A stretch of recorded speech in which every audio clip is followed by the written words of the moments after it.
ये कहानी है दो जुड़वा बहनों सोनिया और मोनिका की। सोनिया और मोनिका बहनें कम, दोस्त ज्यादा थी। दोनों बहनों में बेहद प्यार था। कुछ समय बाद सोनिया की शादी सौरभ से हो जाती है। सौरभ एक बिजनेसमैन था।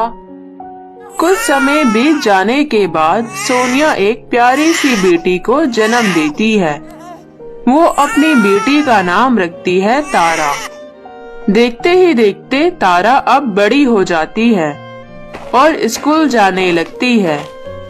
फिर एक दिन अचानक सोनिया की बहन मोनिका कुछ दिनों के लिए अपनी बहन के घर पर रहने आती है। अब पूरा दिन भर दोनों बहनें खूब बातें किया करती थी। उनकी बातें खत्म होने का नाम ही नहीं लेती थी। मोनिका, पता है मुझे अभी भी याद है मेरी विदाई के वक्त तू कितना रोई थी। हाँ, सब पता है। मैं इतना रोई थी कि जीजू को कहना पड़ा कि हम अकेले ही वापस चले जाते हैं, आप अपनी बहन को यही रख लो। वो दोनों बातें कर ही रही होते हैं, तभी दरवाजे की घंटी बजती है।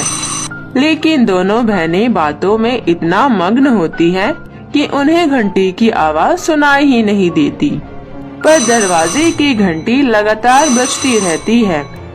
फिर अचानक ही मोनिका का ध्यान दरवाजे की तरफ जाता है और वो कहती है, तुम भी ना सोनिया, कितनी बातें करती हो, पता नहीं दरवाजे की घंटी कब से बज रही है। ओ, लगता है तारा स्कूल से आई होगी। तभी मोनिका दरवाजा खोलती है। दरवाजे पर तारा ही स्कूल बैग लेकर खड़ी थी। वो गुस्से में घर के अंदर दाखिल होती है। मोनिका कान पकड़ते हुए तारा से कहती है, आई एम सॉरी, दरवाजा खोलने में देर हो गई इसलिए गुस्सा हो मुझसे। अपनी मौसी से बात नहीं करोगी? मुझे आपसे कोई बात नहीं करनी मौसी। पता है आज मैंने तुम्हारे लिए गर्मा गर्म जलेबियाँ बनाई है, लेकिन तुम तो गुस्सा हो। लगता है मुझे अकेले ही सारी जलेबियाँ खानी पड़ेगी। जलेबी? किसने कहा कि मैं गुस्सा हूँ? नहीं, बिल्कुल नहीं। कहने के लिए मोनिका तारा की मौसी थी, लेकिन सोनिया से ज्यादा मोनिका को तारा की फिक्र रहती थी। उसको समय से खाना देना, स्कूल भेजना, स्कूल का होमवर्क, और अगर वो कभी बीमार हो जाए तो रात दिन उसके देखभाल भी किया करती थी। जब तक वो पूरी तरह से ठीक नहीं हो जाती तब तक वो उसके पास ही रहती थी। कभी तारा किसी चीज की जिद करती तो मोनिका उसकी जिद झट से पूरी कर देती थी। एक दिन मोनिका ऊपर वाले कमरे में बैठकर मैगजीन पढ़ रही थी। तभी तारा अपनी माँ को आवाज लगाते हुए उन्हें नीचे बुलाती है। जैसे ही सोनिया सीढ़ियों से नीचे आ रही होती है, तभी उसका पैर फिसल जाता है और वो सीढ़ियों से नीचे गिर जाती है। इतने में वहाँ मोनिका भी आ जाती है। वो जल्दी से सोनिया को तुरंत ही नजदीकी अस्पताल में लेकर जाती है। उसका पति सौरभ भी वहाँ आ जाता है। सोनिया को जल्दी से आईसीयू में भर्ती कर दिया जाता है। उसके सिर से काफी खून बह चुका था। वो कोमा में चली जाती है। तारा माँ की ऐसी हालत देखकर लगातार रोई जा रही थी। 2 दिन बाद डॉक्टर ने सोनिया को मृत घोषित कर देती है। तारा रोते हुए कहती है, माँ, तुम मुझे छोड़कर कहाँ चली गई? सोनिया, तुम इतनी जल्दी हम सबको छोड़कर क्यों चली गई? तुमने एक बार अपनी बेटी तारा का तो ख्याल कर लिया होता, और मुझे भी तना छोड़कर चली गई। हम दोनों अब किसके सहारे जिएंगे? मोनिका अपनी बहन सोनिया की मौत पर कैसे रिएक्ट करे, उसे समझ नहीं आ रहा था। उन सबकी तो एक पल में पूरी दुनिया ही बदल गई थी। तारा का उदास चेहरा देखकर बार बार भगवान को दोष दे रही थी कि इतनी छोटी सी बच्ची बिन माँ के कैसे रहेगी। ये सोचकर मोनिका की आंखों से आंसू बार बार छलक रहे थे। कुछ दिनों बाद मोनिका सौरभ से शादी करने का फैसला लेती है। इस फैसले से मोनिका के माता पिता भी खुश हो जाते हैं। मोनिका के इस फैसले से सौरभ मोनिका का धन्यवाद करते हुए कहता है, मैं तुम्हारा एहसान कभी नहीं भूलूंगा मोनिका। ये आप कैसी बातें कर रही हैं? मैं कोई एहसान नहीं कर रही हूँ। बिन माँ की बेटी को मेरा प्यार मिल जाएगा, इससे अच्छी बात और क्या हो सकती है।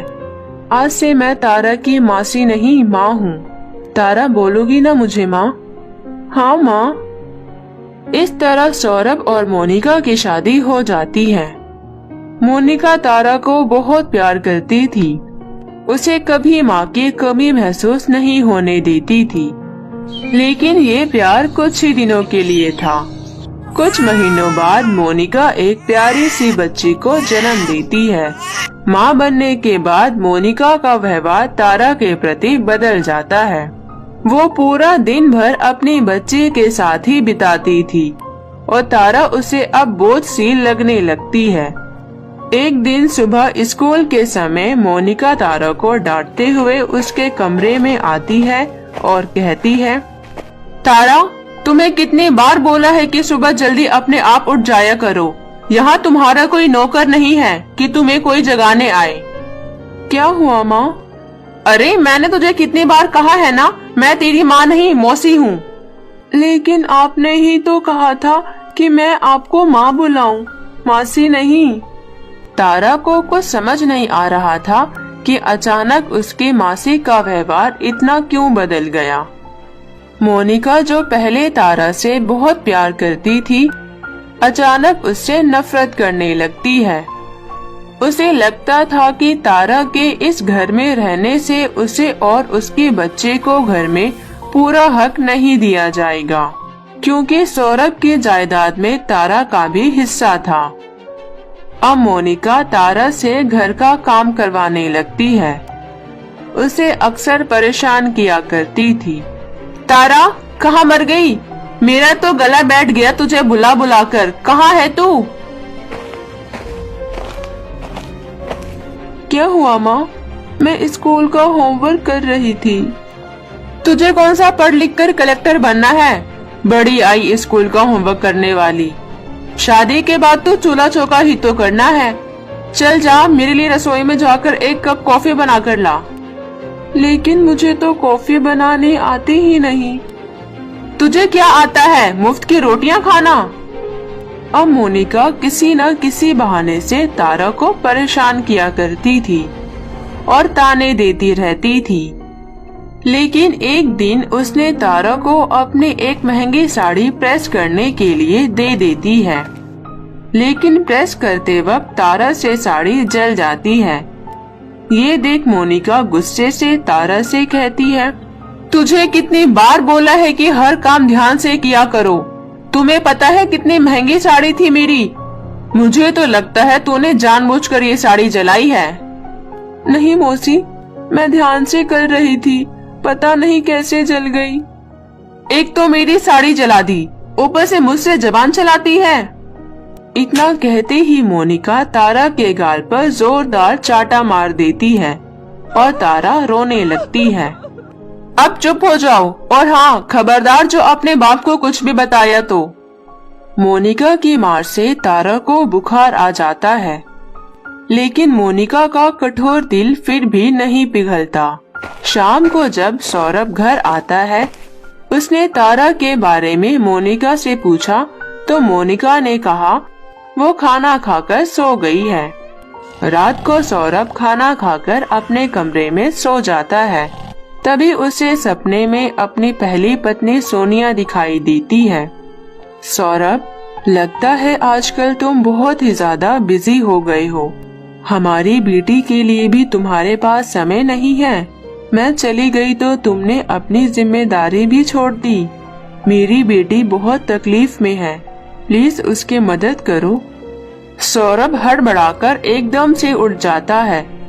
उसे कुछ समझ में नहीं आ रहा था कि सोनिया सपने में उससे क्या कहना चाहती थी।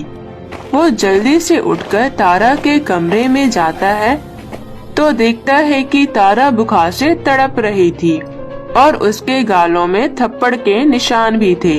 वो जल्दी से अपनी बेटी को बुखार की दवाई खिलाता है और अपने कमरे में सुलाता है। अगली सुबह सौरभ मोनिका से कहता है, मोनिका, तुमने मुझे कल रात को ये क्यों नहीं बताया कि तारा को बहुत तेज बुखार है और उसके गालों पर थप्पड़ के निशान कैसे हैं? मुझे नहीं पता, हो सकता है कि स्कूल में टीचर ने होमवर्क ना करने की वजह से थप्पड़ मारा हो। मोनिका की बातों को सुनकर सौरभ को शक होता है कि वो झूठ बोल रही है। इसलिए सौरभ ऑफिस जाने का बहाना करके वहाँ से चला तो जाता है, लेकिन वह छिपकर मोनिका पर नजर रखने लगता है। दूसरी ओर मोनिका सौरभ के जाते ही मोनिका ने तारा को अपने पास बुलाया और डांटते हुए कहा, बीमारी का बहाना करके तूने अपने बाप को सारी बात बता दी, मेरी चुगली करेगी, बोल। नहीं मौसी। रुक जा तू, ऐसे नहीं मानेगी तू, सिर्फ थप्पड़ की भाषा समझती है। मोनिका ने जैसे ही तारा को मारने के लिए अपना हाथ उठाया, लेकिन इस बार उसका हाथ सौरभ पकड़ लेता है। बस करो मोनिका, मुझे सब पता चल चुका है। तुमने तो अत्याचार की सारी हदें पार कर दी। अरे तारा तो तुम्हारी सगी बहन की बेटी है, तुम तो उसकी मौसी हो। मौसी का मतलब जानती भी हो? मौसी मतलब होता है माँ जैसी। निकल जाओ इसी समय मेरे घर से, हमेशा हमेशा के लिए। मेरे घर में ऐसी अत्याचारी औरत की कोई जगह नहीं है, समझी? नहीं पिताजी, आप मौसी को इस घर से मत निकालो, प्लीज पिताजी, आप इन्हें मत निकालो। मौसी और मेरी छोटी बहन कहाँ जाएंगे? तारा की बातें सुनकर मोनिका की आंखों से आंसू गिरने लगते हैं। वो दौड़कर तारा को गले लगा लेती है। मुझे माफ कर दो तारा, अपनी मौसी को माफ कर दो। मौसी नहीं, माँ है आप मेरी। मोनिका तारा को फिर से गले लगा लेती है और सौरभ से अपने किए गलती की माफी मांगती है।